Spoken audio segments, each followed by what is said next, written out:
বন্ধুরা, আজকে আমি খুব একটা হেলদি লাল শাকের রেসিপি দিচ্ছি। তো লাল শাক খেলে আমাদের সবার শরীরে হিমোগ্লোবিন বাড়ে, মানে রক্ত স্বল্পতা কমে।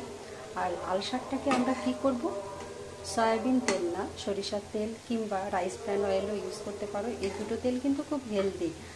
আর লাল শাকে আমি দিয়েছি কালো জিরে। কালো জিরে তো তোমরা জানো যে এর পুষ্টিগুণ অনেক বেশি।